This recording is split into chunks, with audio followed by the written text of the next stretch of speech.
नमस्कार, मैं हूं आपके साथ पलक शर्मा। आइए नजर डालते हैं फटाफट खबरों की ओर। बिहार में भीषण गर्मी के बीच राज्य शिक्षा विभाग ने सोमवार को सभी सरकारी स्कूलों को 15 जून तक बंद रखने का आदेश दिया।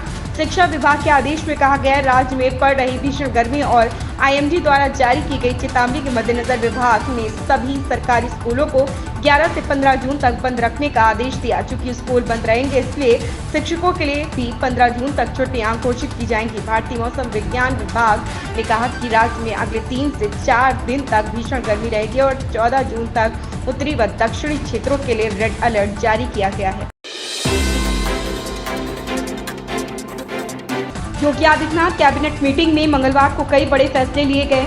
योगी कैबिनेट ने नई तबादला नीति को मंजूरी दे दी है। इस नीति के तहत विभागाध्यक्ष 30 जून तक ट्रांसफर कर सकेंगे। इसके बाद ट्रांसफर करने के लिए सीएम से परमिशन लेना होगा। मुख्यमंत्री योगी आदित्यनाथ की अध्यक्षता में हुई मीटिंग में ये फैसला लिया गया।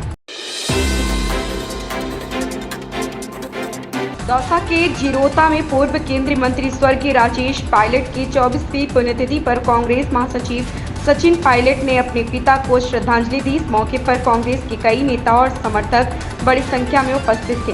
इस अवसर पर सर्वधर्म प्रार्थना सभा का आयोजन किया गया, जिसे प्रेरणा दिवस के रूप में मनाया गया। सचिन पायलट ने अपने पिता को याद करते हुए कहा कि स्वर्गीय राजेश पायलट सभी 36 जातियों को साथ लेकर चलते थे और युवाओं के लिए प्रेरणा थे।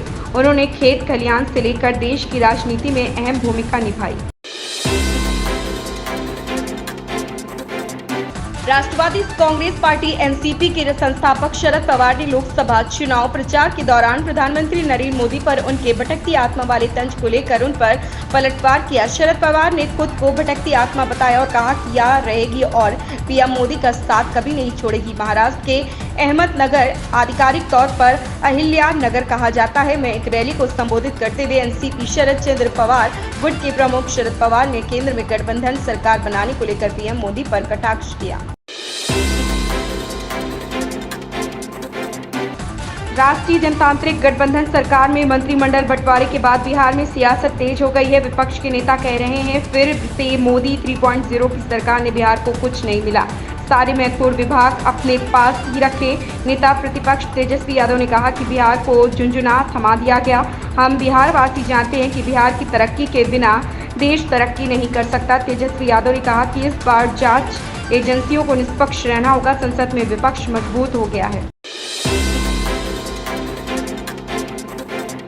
समाजवादी पार्टी प्रमुख अखिलेश यादव लोकसभा चुनाव 2024 में कन्नौज सीट से जीत हासिल करने के बाद करहल विधानसभा सीट से विधायक पद से अपना इस्तीफा सौंपेंगे।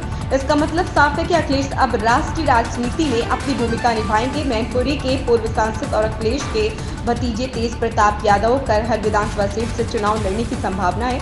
उत्तर प्रदेश के पूर्व मुख्यमंत्री ने 6,42,292 वोटों के साथ सीट जीतकर मौजूदा भाजपा सांसद सुब्रत पाठक को 1,70,922 वोटों से हराकर यादव परिवार के किले कन्नौज पर फिर से कब्जा कर लिया। एन चंद्रबाबू नायडू को मंगलवार को उनकी तेलुगु देशम पार्टी के विधायकों के साथ साथ राष्ट्रीय जनतांत्रिक गठबंधन एनडीए के सहयोगी भारतीय जनता पार्टी भाजपा और जनसेना के विधायकों द्वारा आंध्र प्रदेश के नए मुख्यमंत्री के रूप में चुना गया। नायडू ने कहा, बीजेपी, जनसेना और टीडीपी के सभी विधायकों ने मुझे आंध्र प्रदेश की एनडीए सरकार का आगामी मुख्यमंत्री बनने के लिए अपनी सहमति दे दी है। इससे पहले सुबह नायडू को सर्वसम्मति से टीडीपी विधायक दल का नेता चुना गया। दिल्ली में पेयजल संकट पर छिड़ी जुबानी जंग के बीच एलजी के सक्सेना ने कल हरियाणा के सीएम नायब सैनी से बात की।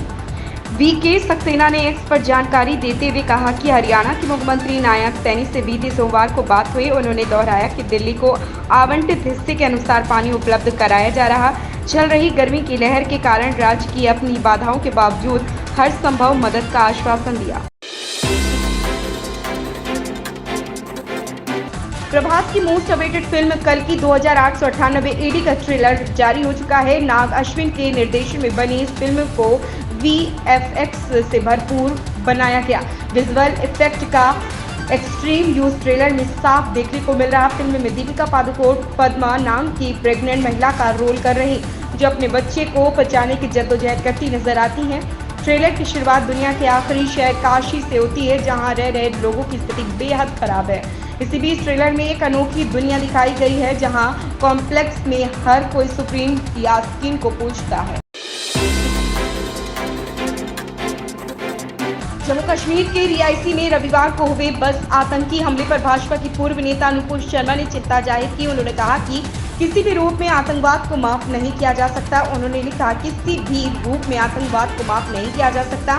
मेरी संवेदनाएं शोक संतप्त परिवारों के साथ पीड़ित परिवार के प्रति संवेदना और घायलों के शीघ्र स्वास्थ्य की कामना कर रही हैं। इन खबरों में बस इतना ही। बने रहें हमारे साथ।